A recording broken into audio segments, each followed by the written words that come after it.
You're listening to the Movement is Medicine Show, a podcast hosted by Head to Toe Spine and Sports Therapy, a modern chiropractic and manual therapy practice in Edmonds, Washington. Now, let's get into the show. What's up, everybody, and welcome to the show. And today we want to take you on a journey. It is the healing journey here at Head to Toe. And it also happens to be our slogan, our motto. It's how we structure everything.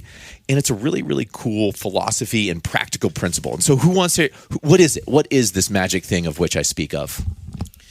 Well, it's basically just 3 steps here. We've got repair, restore, and rebuild.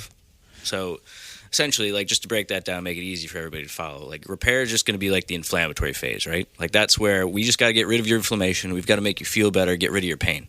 So, because if we've got pain, we're going to have some restriction in our motion. We're going to have some hesitance to move. And overall, it's not going to help us to progress and keep pain at bay. And obviously, like, to make it more permanent, that it stays gone. So with the restore phase, we're going to work more so into restoring your range of motion. Because whenever you're in pain, you just don't move as much as you want to, right? Like, if your shoulder hurts, you're not going to raise your arm over your head like willy-nilly at will, right? So you're going to have some restrictions in your motion because of that. There's going to be some hesitance to move. So what we want to do is restore your confidence as well as restore your motion in that restore phase. And then once we've got our confidence and we're able to move fully, we need to strengthen from there. If we don't strengthen, we're just going to fall right back into that inflammatory phase, that repair phase, and it's really just a matter of time. It's not a matter of like if it's going to happen. It's just going to happen. So that rebuild phase is all about strengthening and building off the foundation of that restored motion. And essentially, you're building the house at that point. You're building from the ground up. So you're making it more sustainable, more permanent. You might have to do repairs in the future, but once you've got that foundation set, everything from there is just going to blast off. Oh, I love it. That's such a great overview. So the 3 phases, just to summarize there, to recap, is repair, restore, rebuild. And Dr. Lee, that's a great explanation of kind of how the whole thing functions together. Let's spend a little bit of time on the repair phase, because I think it's the one everybody gets. And that's typically why you're showing up here in the first place. So when we're talking repair, what are we talking about? So repair, like Dr. Lee was saying, is really at the beginning trying to get the inflammation out, because a lot of times when people are coming in with pain, they're going to be very inflamed, and it could be for whatever issue that they're coming in with. So at the beginning, when we're repairing things, getting the inflammation out, also getting their pain to go away. So I mean, at the beginning, probably more so that's going to be focused around the soft tissue work that we do, like the mild adjustments that we do, trying to restore some proper range of motion at that time. And that's going to happen a little bit through doing some of that tissue work and the adjustments and everything like that. But really, we need to get that out of the way first, like Dr. Lee was saying, so that we can actually start to move better. Because that's really what we have to get you doing at the beginning, right? You're not going to want to move that much when you're in pain. So if we can get the tissues to loosen up, we can actually get the pain to go away, get the inflammation out of there. That's going to set us up for then moving on forward past that. And that's really that initial phase. Again, that's why people are coming in here. And it's a little bit of a tricky thing sometimes, because sometimes people, they get past the repair phase and they're feeling better. They're feeling like they're out of pain, but they feel like they're done. Right? Because that's the way that they view things. It's like, oh, I'm out of pain. I'm good to go. But we haven't even gotten into the other things yet, right? We haven't even gotten back into restoring proper full motion, biomechanics, everything like that. We haven't gotten into strengthening everything to make sure that we don't fall back into those patterns that we were in before. So it's great getting people out of pain. We do an amazing job at that, but we also do an amazing job at the steps following that, which is then restoring and rebuilding from there. Totally. I think repair we all get. It's like, I feel broken. I'm hurting. Get me out of this hurt. And generally speaking, how like, so when a person's thinking, okay, I'm going to come in for that, and I'm in that phase where I'm an acute issue, what is that like? Somewhere between like 2 and 4 visits typically for that first phase? It's really usually around 4. Around 4. I think you'll hear all of us say, you're going to feel a lot better within sort of 4 to 6 visits, and that we have tracked our results over the years. We've tracked every condition we've treated, and it's consistently. Of course, there's outliers, and there's people who, have something else going on, but usually people are really feeling better in that first 4 to 6 treatments. And that is, that's that repair phase. But once again, we're just calming down the nervous system, calming down the inflammation. You're going to feel markedly better, but you're not ready to fly yet. Yeah, it's kind of almost it's a little it's kind of a little bit of an illusion, right? Or and it's part of it is just how we as human beings are motivated, right? So we're kind of we're driven to achieve good things, we're driven to move away from bad things, right? So we flee pain, we move away from pain, and when that pain state has been reduced because we've done our job really really well, all of a sudden that motivation of like continuing treatment, it needs to kind of switch, right? It's like now we're not moving away from pain. Now we're moving towards more of an optimum state, right? Now we're moving towards the health state, and it's a different type of thing, right? So we have to shift our thinking slightly, because if we don't do that, we're going to find ourselves back into that repair state, back in that broken state, back in that inflammation state, and sometimes even worse than when we came in the first place. Yeah. And this is why we have chronic conditions and all that stuff. Oh, absolutely. And I mean, there's a reason why you were in pain to begin with, right? And just getting through the repair phase, getting the pain to go away, that's not necessarily enough time for us to really like get into like fully like, correct the issue of why this happened in the first place, right? But that's what we want to do. We want to correct the issue of why this happened, not only just getting the pain to go away. And that's really getting into those second stages after we get through the repair phase. And that's really important, because if that doesn't happen, like we've been stating already, then there can be that slide back into the patterns that we've already had. So when we get into the restore phase, kind of walk me through, what are the kinds of things we're doing in that phase? What can we expect when we're kind of going after that and pursuing that piece? So essentially, and we had a clinician meeting about this. We actually chit-chatted about it. Lee used a really good word, sustainable. We're trying to create sustainable movements for you as the patient. So after we're out of that repair, acute inflammatory stage of your injury, we essentially want to get you moving again. And so we're trying to restore your mobility, restore your movement. This is where all of our cars come in. You've probably heard that term thrown around on the rehab floor: shoulder cars, hip cars, knee cars, all of these things. We'll throw in other exercises as well, but we're essentially trying to get you through a range of motion that works for you. Just because you can do a motion, like take your shoulder through a circle, doesn't mean that motion is good for you, right? It just means that you can do it.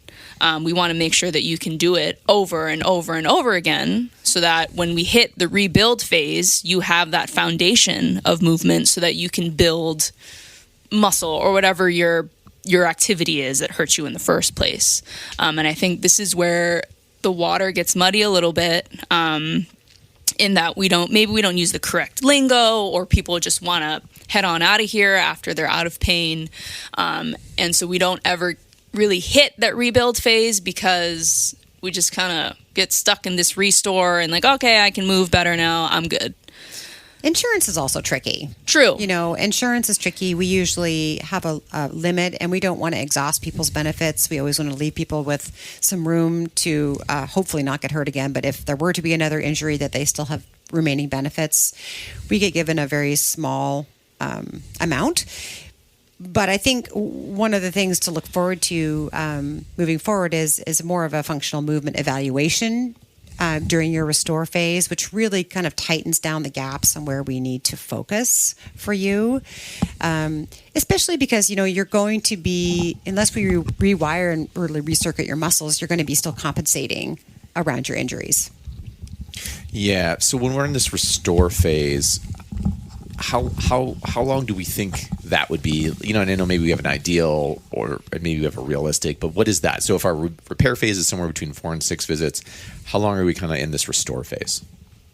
So I mean, the big thing about all three of these steps is to realize that it's on a spectrum.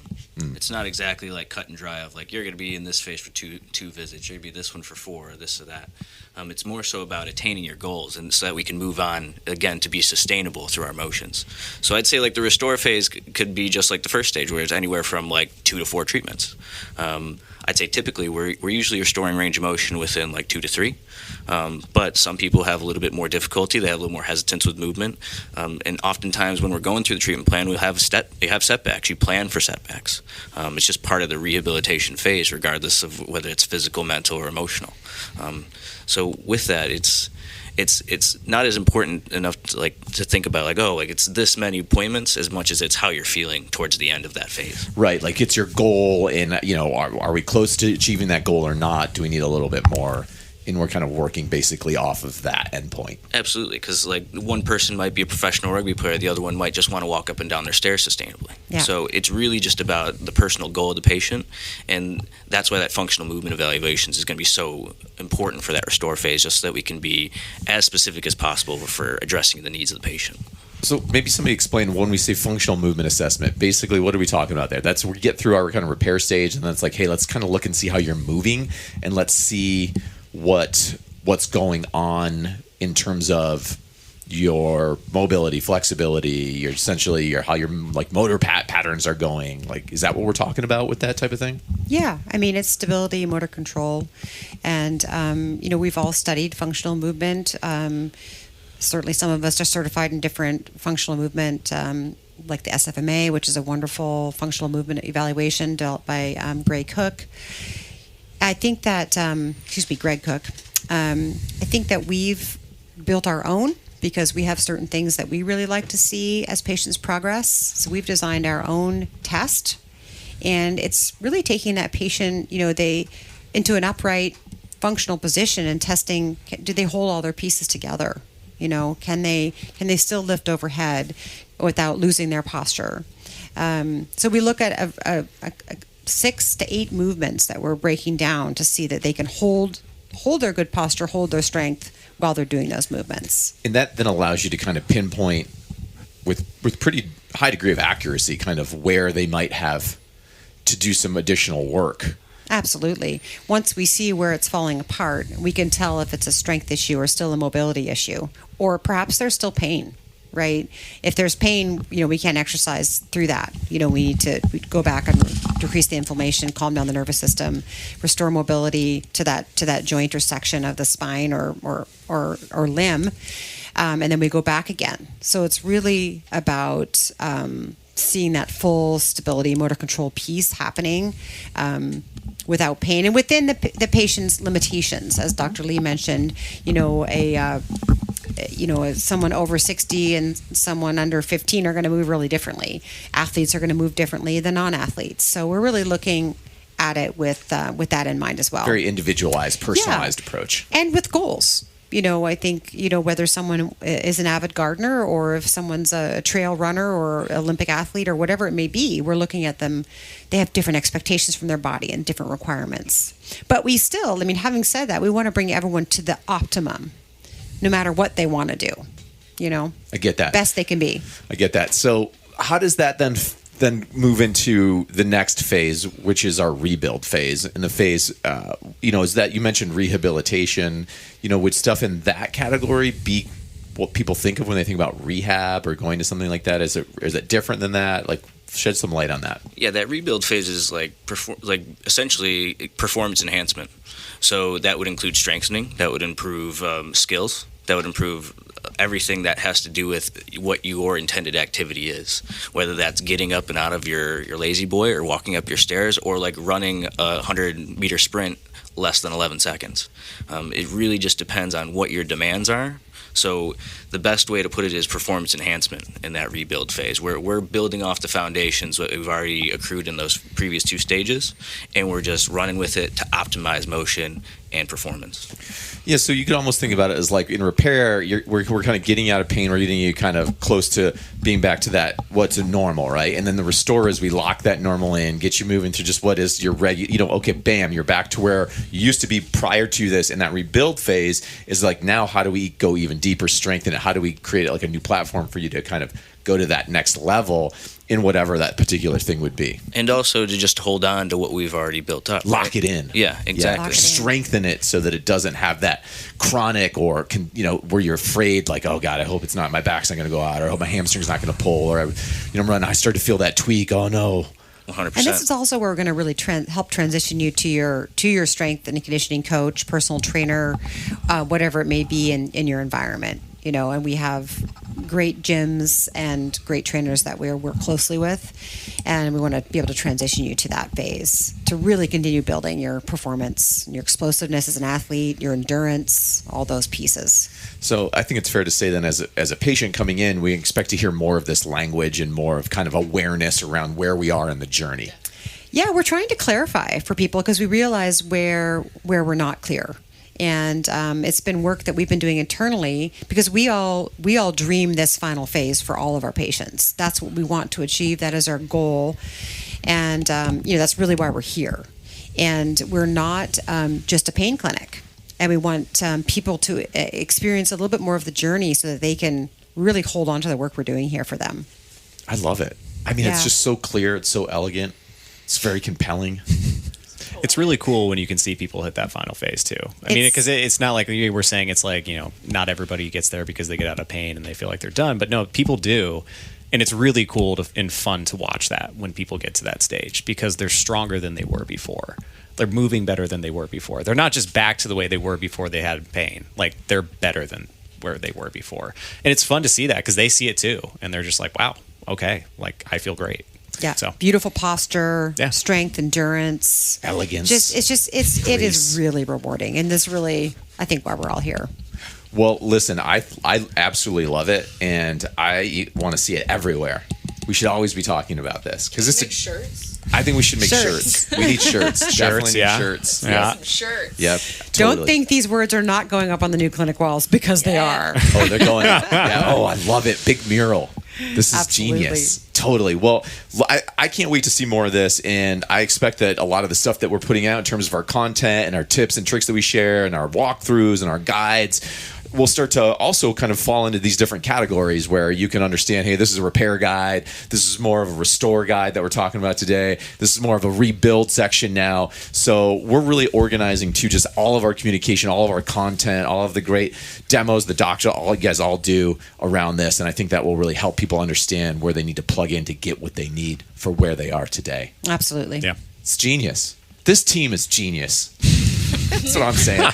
All right, guys. Well, thanks for sharing. I really appreciate it. I'm really excited to see more of this, hear more about it, and see it everywhere. And for everybody out there, if this rings a bell and resonates, and you're like, oh, damn, I'm in repair or I'm out of repair and I want to get more into restore. Obviously, if you have questions or need help, we're here for you, and we want to take care of you. Yeah, absolutely. Okay. Until next time. Thanks, everybody. See ya. Bye. Thank you. Bye.